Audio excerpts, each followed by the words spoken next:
Joining me now is the author of that piece, The Atlantic's Yoni Applebaum, and our panel sticks with us as well. So, Yoni, good to see you. I should put at the top, I am a contributing editor to the Atlantic. I will just put that out there and let folks decide whether that matters to them in this segment. But, Yoni, I think I just have been wanting to emphasize your case here is for the process. You're not necessarily making a case for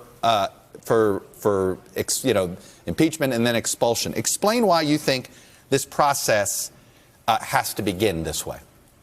Yeah, I think that we often get impeachment wrong. We think of it as a guarantee of chaos, as sort of a nuclear option that should only be deployed if there's no other recourse. In fact, impeachment is the Constitution's remedy for the situation that we face right now as a nation. We're having this debate over Trump's fitness for office in the worst possible way. And by that, I mean unelected bureaucrats are disregarding the president's orders. Courts are striking down his actions.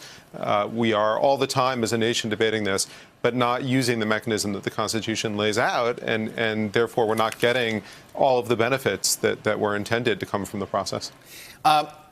It was interesting to read Jeffrey Goldberg, the editor of The Atlantic, his letter in conjunction with your piece. It sounds like you're worried too many people are just going to react to the headline.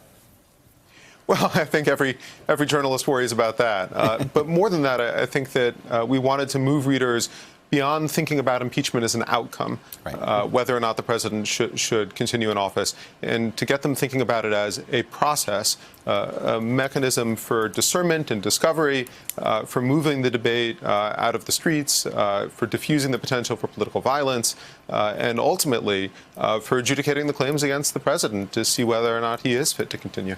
So, Eddie, you're the academic at the table, and I say this because I think academics try to broaden the aperture. You try to widen the telescope here.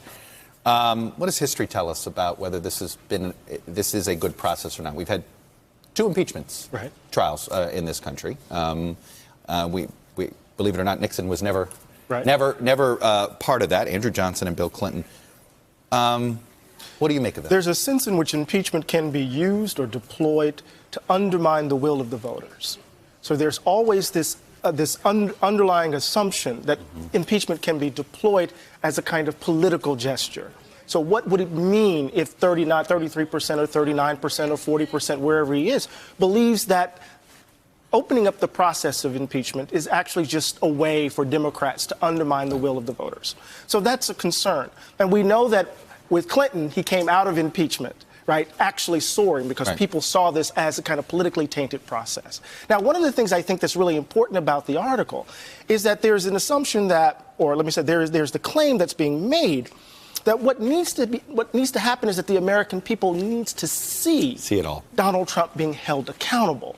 Impeachment is one way to do that. But what about Congress doing its job, public hearings, oversight, judiciary? Would you rather see that before the impeachment process? It seems like that should be the first step. Yoni, respond to that. That, impeachment, not yet. Go through the other process. What would you say to that? Sure. Well, I think that there's a variety of investigations into the president, as your viewers know. Bob Mueller is looking at the president. The Southern District of New York is looking at his acts. I don't think this is a responsibility, though, that Congress can outsource. And the oversight hearings are not going to do it either.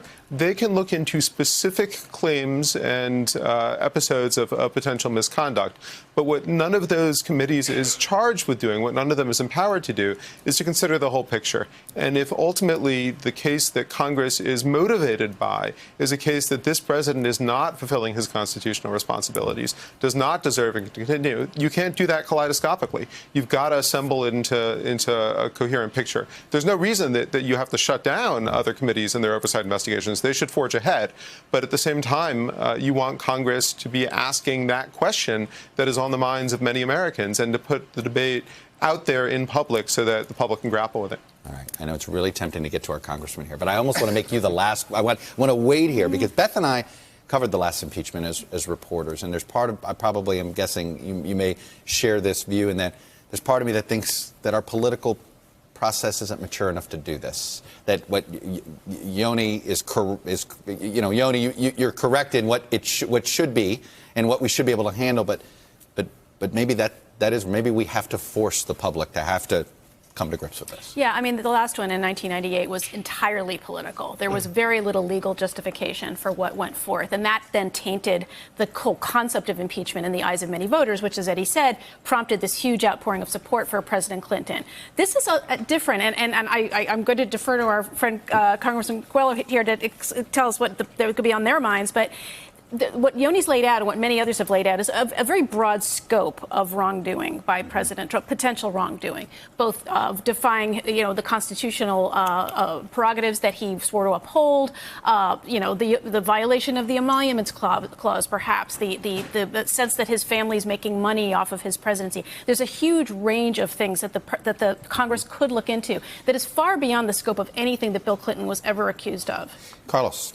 Chuck, What do you say? What say you should the institution figure out how to handle this? I think there's a natural order of events here, and most members of Congress want to see the Mueller report before even considering this or even beginning a pre-impeachment process. Do they want that just for cover right now? Because they don't want to have to make if they can delay the decision and they have cover to do it, they want to delay it? Well, I just think it's part of the natural political order. A lot of us in the last Congress demanded that this Mueller investigation be protected. Republicans and Democrats filed legislation to guarantee its protection. The American public has kind of been told implicitly, if not explicitly, that this is what we all have to wait for. So I think to proceed now with a pre-impeachment process, which is what this kind of sounds like, would be a mistake. And for those who are the president's opponents, I think it may actually end up benefiting him. Yoni, let me give you the last word here before I wrap it up, which is this. Can an argument be made that, ultimately, the sooner we go through this process, the better for everybody? Is that a argument, and I'll be curious, Carlos, if you think, is that an argument, do you think, that actually could be accepted by the president and some congressional Republicans? I think so. Two sitting vice presidents of the United States actually asked the House of Representatives to start impeachment proceedings against them because they wanted to clear their names, and they saw in a rule-bound process the best chance of doing that. This is a process that has a chance to actually lay the facts out before the public and to make things a lot clearer. There's no reason to wait for Robert Mueller. In the Nixon investigation, the special prosecutor forged ahead with his own investigation of Nixon simultaneous with the House investigation, and the same thing can and should happen here. Yoni Applebaum, it's quite a provocative cover. Impeach, I think, is it 4 or 5? Is that the largest letter you guys have put on the Atlantic ever? Have you figured that one out? All right, well, we got to get the historians on that one. We'll see what maybe Mark Twain put something longer on there. Anyway, Yoni Applebaum, thanks very much. Hello, YouTubers. If you're watching this, it means you've checked out our channel, so thank you. Now do me a favor, subscribe by clicking on that button down there. Click on any of the videos to watch the latest interviews and highlights from MTP Daily and MSNBC. You can get more Beat the Press content every morning in the First Read newsletter. If you're tired of content that you don't know anything about where it came from, you don't have to have that problem with us. NBC News, MSNBC, MTP, and the Meet the Press mindset right here for you on YouTube. Subscribe now.